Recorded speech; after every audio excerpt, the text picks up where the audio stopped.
Hello प्यारे बच्चों, welcome to my channel GCS education point. Well बच्चे, in the last video we have discussed about, हमने last video में बात करी थी न्यूरॉन्स के बारे में, बात करी थी न्यूरॉन के फंक्शन आपको एक्सप्लेन किए थे और साथ में रिफ्लेक्स एक्शन और रिफ्लेक्स आर्क भी आपको एक्सप्लेन कर दिया था। अब इस वीडियो में हम बात करेंगे किसके बारे में, हम बात करेंगे ह्यूमन ब्रेन के बारे में। यहाँ पर डिटेल डिस्कशन करने वाले हैं हम। ओके, तो देखिए सिंपल सी बात, आपको पता होगा कि जो रिफ्लेक्स एक्शन की हमने बात करी थी, रिफ्लेक्स एक्शन की जब हम बात कर रहे थे, तो स्पाइनल कोड का जो फंक्शन था वो रिफ्लेक्स एक्शन भी होता है। मतलब सडन जो एक्शंस लिए जाते हैं वो स्पाइनल कोड हमारा कंट्रोल करता है, ठीक है। लेकिन इसके बावजूद भी अगर देखा जाए तो spinal cord is made up of nerves which supply information to think about.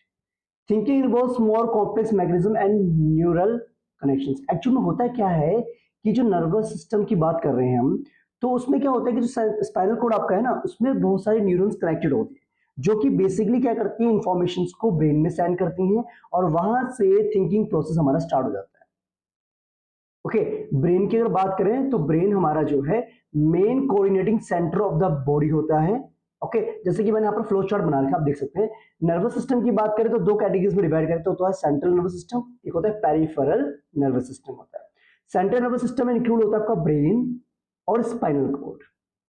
लेकिन अगर हम बात करें पेरिफेरल नर्वस सिस्टम की, तो उसमें दो पार्ट्स आपके आते हैं, क्रेनियल नर्व्स जो कि आपके ब्रेन से आती हैं और स्पाइनल नर्व्स जो कि आपके स्पाइनल कोड से अराइज होती है। और ये क्या करते हैं, बेसिकली होता क्या है ना, हमारा देखो ये जो सेंट्रल नर्वस सिस्टम है, ये सारी इंफॉर्मेशन को रिसीव करते हैं पूरी बॉडी पार्ट से, फिर उसको इंटीग्रेट करते हैं, फिर बताते हैं कि हमें क्या एक्शन लेना चाहिए। ओके, जैसे कुछ एक्शंस आपके क्या होते हैं, वॉलंटरी होते हैं, मतलब जो हमारे कंट्रोल में होते हैं, जैसे राइटिंग, टॉकिंग, मूविंग अ चेयर, ठीक, क्लैपिंग, किसी भी प्रोग्राम में आप गए वहां पर क्लैपिंग कर रहे हैं, ठीक है, आप जो है किसी चीज को लिख रहे हैं, चल रहे हैं, भाग रहे हैं, दौड़ रहे हैं, तो ये सारे के सारे जितने भी एक्शंस आपके हैं ना, वॉलंटरी एक्शंस, ये जो है उनको हम वॉलंटरी एक्शंस कहते हैं, जो कि हमारे कंट्रोल में होते हैं, ठीक है। ओके, ठीक है, अच्छी बात है। अब क्या होता है, जो कम्युनिकेशन होता है किसके बीच में, सेंट्रल नर्वस सिस्टम के बीच में, ठीक है, यानी कि डिफरेंट पार्ट्स के साथ, वो बेसिकली कौन कंट्रोल करता है, पेरिफेरल नर्वस सिस्टम कंट्रोल करता है, जिसमें आपकी नर्व्स कनेक्टेड होती है। जैसे कि मैंने आपको बताया था, क्रेनियल नर्व्स जो कि ब्रेन से अराइज होती हैं और स्पाइनल नर्व्स जो कि आपके स्पाइनल कोड से अराइज होती हैं।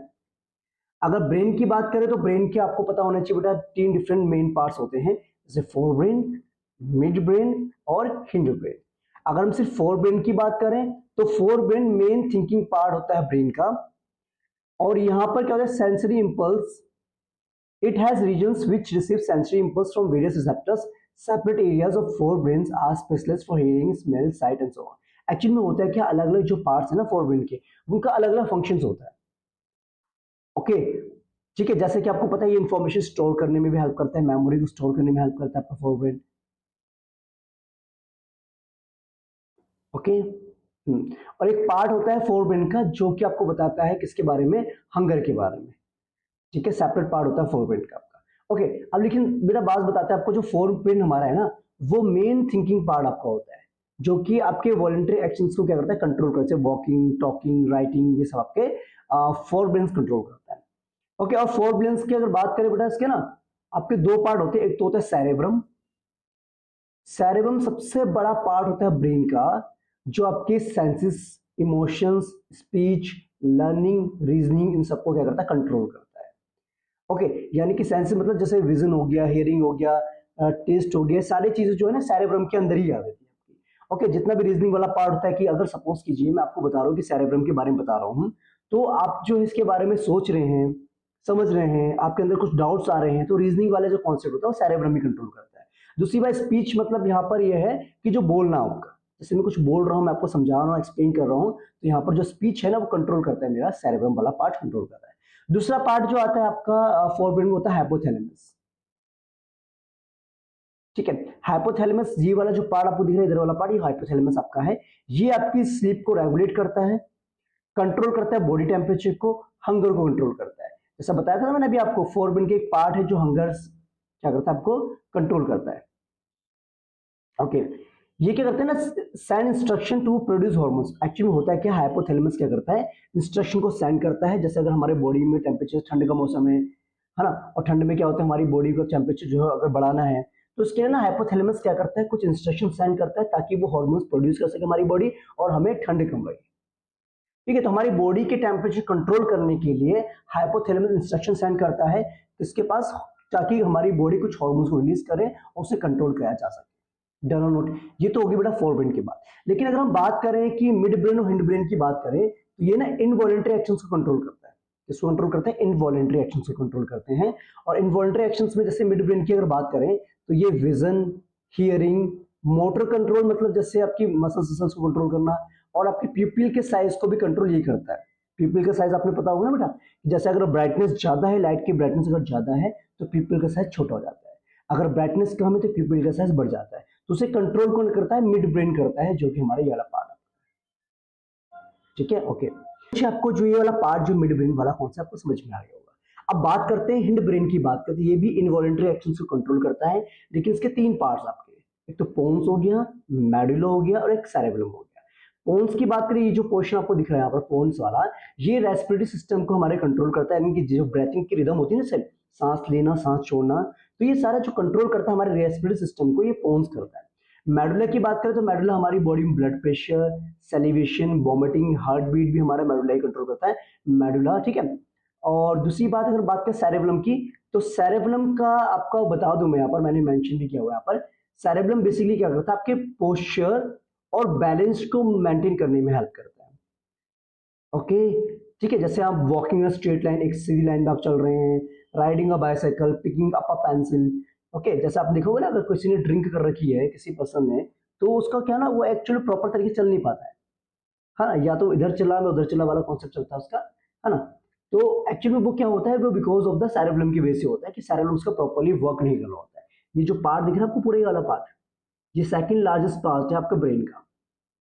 ओके, सेकंड लार्जेस्ट पार्ट आपका ब्रेन का, जिसको हम सेरेब्रम कहते हैं, जो कि पोस्चर मेंटेन करने में हेल्प करता है, और आपके जितने भी क्या नाम है, बैलेंस वगैरह जो होता है, वो सारे इसी के कंट्रोल में आपका आता है। Clear note, very nice. ठीक है, और मिड ब्रेन का ना बेटा जो पार्ट है ना, वो रिफ्लेक्स एक्शन भी कंट्रोल, जैसे साइज ऑफ द पीपल में आपका ना रिफ्लेक्स एक्शन में आपका आता है। ओके, एक बात और बेटा, आपको पता है ये जो ब्रेन हमारा है ना पूरा का पूरा, एक नहीं, ये स्कल के अंदर है, यानी कि एक बोन्स के अंदर है, जिसको हम स्कल कहते हैं, सारे क्रेनियम, क्रेनियम उसको बोलते हैं, क्रेनियम बॉक्स आपका होता है। ओके, इसके अंदर ना एक फ्लूइड होता है जो कि बेसिकली शॉक एब्जॉर्बर की तरह यूज किया था, इसको हम कहते हैं सेरेब्रोस्पाइनल कहते हैं, जो कि मैं आपको फर्दर आपको एक्सप्लेन कर दूंगा। आई थिंक इतनी बात समझ में आ गई आप सभी को बेटा। ओके, ये जो मैंने बता रखा है सारा मैंने आपको ऑलरेडी एक्सप्लेन कर दिया। वेल, अब देखिए बेटा, how are this tissues protected, ये तो किस तरीके से प्रोटेक्ट किया जाता है मैं बता दूं आपको। The brain sits inside a bony box, जिसको हमने क्या था, क्रेनियम बॉक्स कहा था, क्रेनियम जो हमारा था, ठीक है, जिसको हम स्कल भी बोलते हैं। ओके, अब इस स्कल के अंदर क्या होता है, एक फ्लूइड होता है, ठीक है, fluid filled balloon which provides further shock absorption, जिसको हम कहते हैं सेरेब्रोस्पाइनल। ठीक है, ये एक्चुअल में एक ऐसा फ्लूइड होता है जो कि शॉक एब्जॉर्बर की तरह यूज किया जाता है। ओके, द वर्टिब्रल कॉलम और backbone which protect the spinal cord, हमारे जो स्पाइनल कॉर्ड को प्रोटेक्ट कौन करता है, वर्टिब्रल कॉलम जो आपके बैकबोन्स में होता है। ओके, और जो कि हमारे स्पाइनल कॉर्ड को प्रोटेक्ट करके रखता है। अब एक्चुअल में होता है क्या ना, जो हमारी टिश्यूज हैं, दिखा ना आपको, how does the nervous tissues cause action, कैसे जो हमारे नर्वस टिश्यूज वर्क करते हैं, कैसे एक्शन लेते हैं, इस पैराग्राफ को मैंने समराइज करके इस फॉर्म में, फ्लो चार्ट की फॉर्म में लिखा हुआ है। देखो, पहले क्या होता है, जो नर्व इंपल्स आपका आता है ब्रेन से, वो जाता है टारगेट पार्ट पे जाता है, यानी कि मसल सेल्स के पास जाता है। मसल सेल्स क्या करते हैं, अपनी शेप को चेंज करती हैं due to special type of protein के अंदर प्रेजेंट होते हैं। ओके, तो उसके बाद चेंज होती है शेप की, और रीअरेंजमेंट होता है किसका, सेल का। Shorter form of muscles, muscle को अपने आप को शॉर्टर करती है, श्रिंक करती है, जिसके अकॉर्डिंग एक्शन लिया जाता है उस पार्टिकुलर पॉइंट पर जाकर के। ठीक है, देखो, muscles have special proteins that change both their shape and their arrangement in the cell. ठीक है, अपने अरेंजमेंट को चेंज करते हैं, अपने शेप को चेंज करते हैं प्रोटीन्स, और रिस्पॉन्स करते हैं according to the nervous electrical impulse के अकॉर्डिंग, ये क्या करता है, रिस्पॉन्स करते हैं। तो इस तरीके से हमारा जो है नर्वस सिस्टम आपका वर्क करता है। तो आई थिंक आपको बेटा इस टॉपिक समझ में आ गया होगा, जो कि हमने ब्रेन के बारे में पढ़ा था, और ब्रेन का जो है सारा एक्सप्रेशन पार्ट आई थिंक आपको पूरा क्लियर हो गया है कि हर एक पार्ट के बारे में, कि किस तरीके से उसका डिफरेंट पार्ट जो वर्क करते हैं। लेकिन एक चीज मैं आपको बता दूं, ब्रेन के अंदर ही ना एक बड़ा पिट्यूटरी ग्लैंड होता है, ये पिट्यूटरी ग्लैंड होता है, ये ब्रेन के किसी पार्ट में हम इसको इंक्लूड नहीं करते हैं। ठीक है, पिट्यूटरी ग्लैंड, जब हार्मोन्स वाला टॉपिक पढ़ेंगे ना आप, तो आपको और डिटेल में समझ में आएगा। पिट्यूटरी ग्लैंड बेसिकली ना ग्रोथ हार्मोन्स को रिलीज करता है जो कि हमारे ग्रोथ से रिलेटेड होता है। ओके, अगर ये ज्यादा रिलीज होंगे तो हम लंबे हो जाएंगे, जिसे कहते हैं चाइंटिनिज्म कहते हैं ना। और अगर हम क्या कहते हैं कम रिलीज होगा तो डॉर्फनेस की प्रॉब्लम हो जाएगी, डॉर्फिनिज्म। ओके, तो ये जो पिट्यूटरी ग्लैंड है ये भी हमारे ब्रेन में ही इंक्लूड होता है आपका, जो कि कुछ ग्रोथ हार्मोन्स को रिलीज करता है ताकि हमारी बॉडी जो है ग्रोथ कर सके। Okay done. तो ये था बेटा आज का टॉपिक जो आपको समझ में आ गया होगा आई थिंक।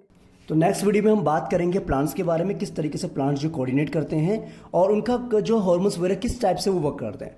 तो मिलते हैं नेक्स्ट वीडियो में, तब तक के लिए अपना ध्यान रखें। Bye bye, take care and जय हिंद स्टूडेंट्स।